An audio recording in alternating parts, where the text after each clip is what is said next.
నమస్కారం TCN news కు స్వాగతం. ముందుగా ముఖ్యాంశాలు.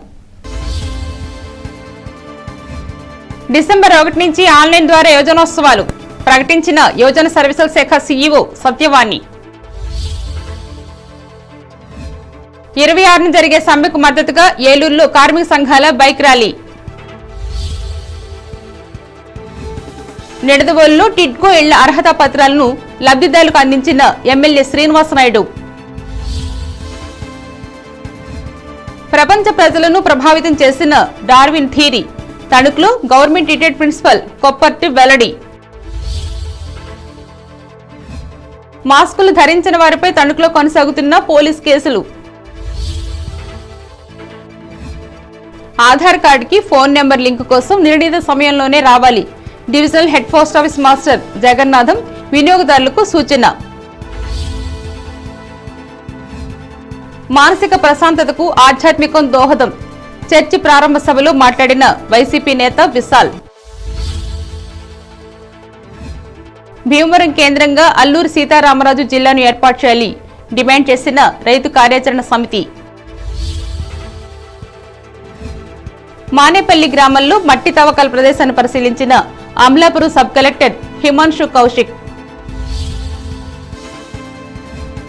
ఇంటి పనుల వసూలుపై దృష్టిని సారించాలి పంచాయతీ కార్యదర్శులను ఆదేశించిన ఎంపీడీఓ నాతి బుజ్జి.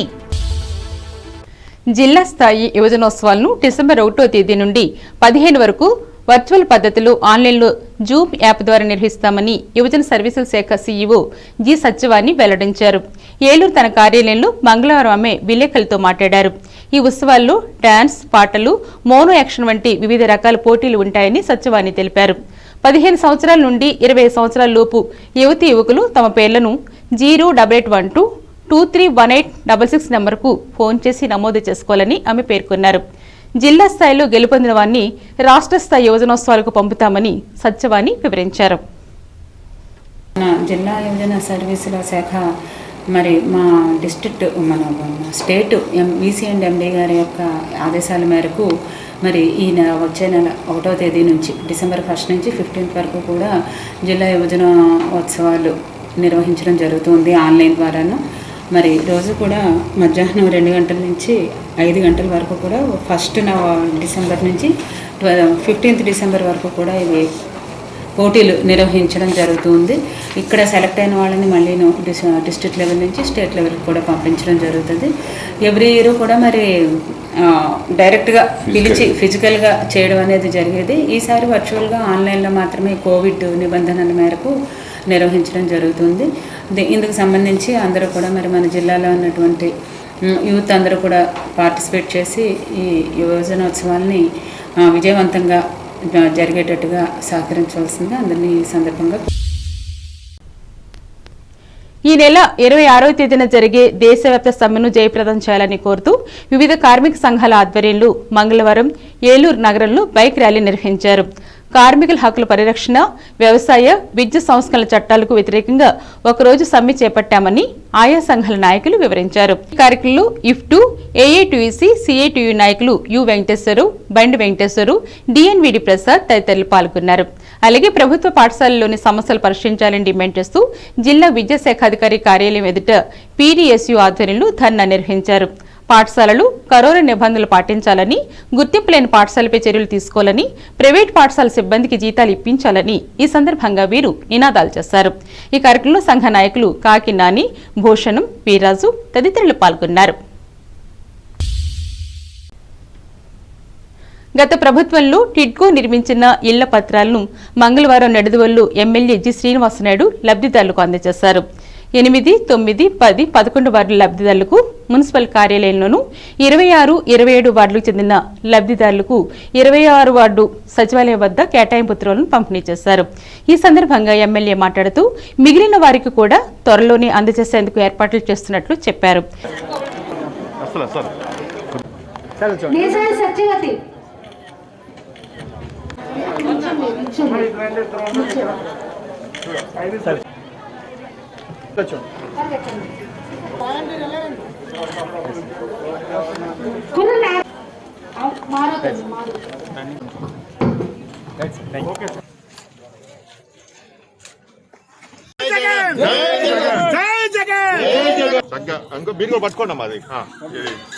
మరి అదే ఆశ జగన్ గారికి ఆ రోజు పాదయాత్రలో చెప్తే ఎవరైతే అర్హులవుతారో, ఎవరికైతే ఇల్లు లేదో, ఇల్లు లేని ప్రతి ఒక్కరికి ఇల్లు ఇస్తారని చెప్పడం జరిగింది.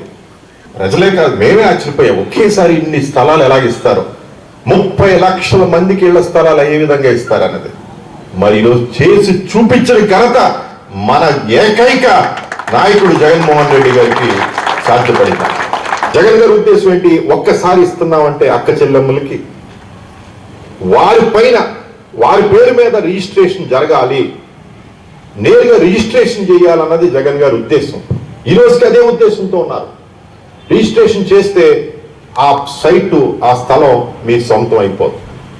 ఒకసారి సొంత స్థలం అయ్యాక అందులో నిబంధనల ప్రకారం, కండిషన్ ప్రకారం 5 సంవత్సరాల తర్వాత, అంటే ఇల్లు కట్టి ఇంటి స్టార్ట్ అయ్యాక 5 సంవత్సరాల్లో మీకు అమ్ముకుండే హక్కు కల్పించేటట్టు జగన్ గారు పెట్టడం జరిగింది. ఆ రోజుల్లో ఇదే విధంగా ఇప్పుడు ఏదైతే మీకు సర్టిఫికేట్, ఇప్పుడు అలాట్మెంట్ లెటర్ ఇస్తున్నామో అదే విధంగా ఆ రోజు ఇళ్ల స్థలాలు కూడా రెడీ చేయడం జరిగింది. మనం ఉచిత ఇళ్ళు అన్నామో, ఇళ్ల స్థలాలు ఇస్తామో, ఇల్లు కట్టిస్తా అన్నారో, జగన్ గారు 30 లక్షల మందికి ఏదైతే హామీ ఇచ్చారో, ఇల్లు లేని ప్రతి ఒక్కరికి అర్హులకి ఇల్లు ఇస్తానన్నారో దాని ప్రకారంగా ఉచితంగా సింగిల్ బెడ్రూమ్ ఇల్లు మరి కట్టివ్వడం జరుగుతుంది. ఈ కార్యక్రమంలో municipal commissioner KV Padmavathi, YSR Congress party పట్టణ కార్యదర్శి గాజుల రంగారు, యూత్ అధ్యక్షులు గోపిరెడ్డి శ్రీనివాస్, బీసీ నాయకులు గంగుల గోపి, ఎస్కే చాంద్ బాషా, ఎస్సీ నాయకులు ఎలగడ బాలరాజు, పువ్వల రతీదేవి తదితరులు పాల్గొన్నారు. బ్రిటన్లో జన్మించిన ప్రముఖ శాస్త్రవేత్త చార్లెస్ డార్విన్ 20 ఏళ్ల పరిశోధనతో రచించిన జీవ పరిణామ రహస్య గ్రంథ ఆవిష్కరణ దినోత్సవాన్ని తణుకులో మంగళవారం ప్రకృతి శాస్త్ర భావజాలకులు నిర్వహించి పరిణామ క్రమంపై చర్చించారు. అపార మేధస్సు కలిగిన డార్విన్ నిరంతర కృషితో చేసిన పరిశోధనల ఫలితాన్ని 1859 నవంబర్ 24వ తేదీన వెల్లడించి ప్రపంచ ప్రజలను ఆశ్చర్యానికి గురిచేశారు. అప్పటి వరకు క్రీస్తు పూర్వం 4004 అక్టోబర్ 23వ తేదీ ఉదయం 9 గంటలకు దేవుడు భూమిని సృష్టించాడని, తర్వాత 6 రోజులు వరుసగా అన్ని కీటకాలను, జంతువులను, జీవులను సృష్టించాడని, వీటన్నింటినీ సమన్వయపరచడానికి క్రీస్తును పంపించాడని చర్చి అధిపతులు అప్పటి వరకు చేసిన ప్రచారానికి డార్విన్ పుస్తకంలోని విషయాలు అడ్డుకట్ట వేసింది. ఇదంతా ఒక చెత్త వాదనగా డార్విన్ నిరూపించాడు. దాంతో ప్రపంచ దేశాల్లో కలకలం రేగింది. ముఖ్యంగా ప్రపంచంలోని అన్ని రంగాల్లోనూ డార్విన్ గ్రంథం విప్లవాన్ని సృష్టించింది. మనిషిని దేవుడు సృష్టించాడనే వాదనకు చెల్లుచీటి పడటంతో ఆస్తికవాదులు డార్విన్ను ఇంగ్లాండ్లో అతి ప్రమాదకరమైన వ్యక్తిగా చిత్రీకరించారు. ప్రపంచమంతా అనేక ప్రశ్నలు సంధించింది. అనంతర కాలంలో డార్విన్ థియరీ అన్ని దేశాల్లో విస్తరించడంతో వాస్తవవాదుల సంఖ్య పెరిగింది. ఈ సందర్భంగా ప్రముఖ కవి, government retired principal Koppathi Venkataramanamurthy మాట్లాడుతూ జీవ పరిణామ క్రమ సిద్ధాంతం వల్ల మానవ అభివృద్ధికి కలిగిన మేలును వివరించారు. ఈ కార్యక్రమంలో కేజీ ప్రశాంత్, దిలీపులు పాల్గొన్నారు. ఏమిటి ఆరిజిన్ ఆఫ్ స్పీషీస్ తీసుకొచ్చిన ప్రధానమైనది ఏమిటి అని అంటే, ఒక మాటలో చెప్పాలంటే అది విశ్వాసం మీద హేతువు ఎగరేసిన జెండా అని చెప్పచ్చు. అంటే అప్పటిదాకా మానవ జాతిని ఒక అపురూపమైన శక్తి ఏదో సృష్టించిందని భావిస్తూ ఉన్న కాలంలో మానవ జాతి ఎవరి చేతను సృష్టించబడలేదు. అది ఒక పరిణామంలో అది వికసించింది, ఒక వికాసం చెందింది, ఒక పరిణామం చెందింది అని మొట్టమొదటిసారిగా డార్విన్ తన ఆరిజిన్ ఆఫ్ స్పీషీస్ గ్రంథంలో ఆయన ప్రతిపాదించాడు. మానవ జాతి ప్రోటోప్లాజం అనే ఒక జీవికి సంబంధించిన మూల ధాతువు ఏర్పడిన దగ్గర నుంచి మానవ జాతి ఏకకణ జీవిగా, తర్వాత బహుకణ జీవులుగా, తర్వాత అనేక సరీసృపాలుగా, తర్వాత వెన్నెముక కలిగిన జంతువులుగా, ఇట్లా రకరకాలైన పరిణామాలు చెందుతూ వచ్చిన క్రమంలో ఏదైతే పరిస్థితుల్ని తట్టుకొని తనను తాను మార్చుకోగలదో, ఏదైతే పరిస్థితుల్ని తట్టుకొని నిలదొక్కుకోగలదో అది మాత్రమే బ్రతికి బట్టగట్టగలుగుతుందని, అట్లా పరిస్థితులకు అనుగుణంగా నిలదొక్కుకోలేనిది, పరిస్థితుల్లో జరుగుతున్న మార్పులకు అనుగుణంగా తనను తాను మార్చుకోలేనిది కాలగర్భంలో కలిసిపోతుందనే ఒక ప్రతిపాదన చేస్తూ దాన్ని నిరూపిస్తూ మానవజాతి ఎట్లా ఆవిర్భావం చెందిందో ఆయన చెబుతారు. ఒకవైపు కరోనా మహమ్మారి తన పని తాను చేసుకు వెళ్తున్నప్పటికీ ఏ భయం లేకుండా తణుకులో మాస్కులు ధరించకుండా సంచరించే వారి సంఖ్య పెరుగుతుంది.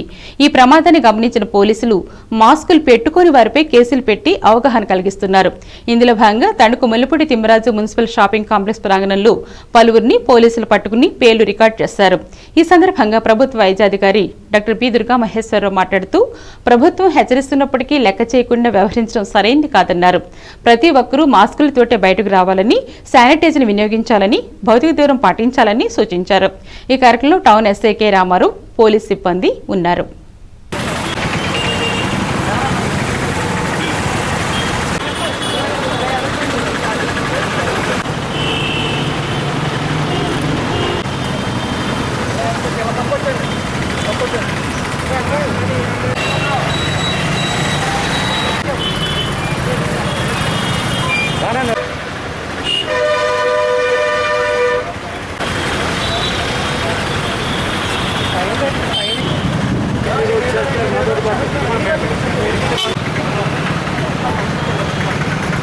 కార్పొరేట్ నాగేశ్వరరావు గారి ఆదేశాల ప్రకారం పోలీస్ డిపార్ట్మెంట్ వారి సహకారంతో మరియు వారి ఎస్పీ గారి ఆదేశాలతో మన తణుకు పట్టణంలోని రెగ్యులర్గా అంటే మొన్న బాయ్స్ స్కూల్ దగ్గర నిన్న నరేంద్ర సెంటర్లోని ఈరోజు వెంకటేశ్వర సెంటర్లోని మాస్క్ మీద అవగాహన కార్యక్రమం అంటే కోవిడ్ మీద అవగాహన కార్యక్రమం ప్రారంభించడం జరిగింది.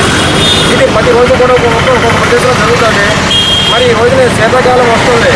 శీతాకాలం వల్లనే వైరస్ ప్రభావం అధికంగా ఉంటుంది. ఎలాగంటే మామూలు ఫ్లూకి దీనికి కూడా తేడా తెలియనంత ఇదిగా ఉంటుంది. ఇప్పుడు సీజన్ మారిన తర్వాత చాలామందికి వర్షాకాలం శీతాకాలం మారిన సమయంలోనే జ్వరం, దగ్గు, జలుబు సాధారణంగా ఎక్కువగా ఉంటాయి. ఈ ఎక్కువగా ఉన్నప్పుడు ఏమవుతుందంటే సాధారణంగానే దానికి దీనికి తేడా తెలియనప్పుడు తప్పనిసరిగా కరోనా పరీక్ష చేయించుకోవాలి. ఎందుకంటే జలుబు, దగ్గు, జ్వరం, శ్వాస తీసుకోలేకపోవడం అనేది సాధారణంగా సీజన్ మారినప్పుడు సాధారణంగా ఉంటుంది. ఉన్నప్పుడు దానికి దీనికి తేడా తెలియాలంటే ముందు మనం బాయ్స్ స్కూల్లో రోజు పట్టణ ప్రజలకు రోజు కోవిడ్ టెస్ట్ చేస్తున్నాం.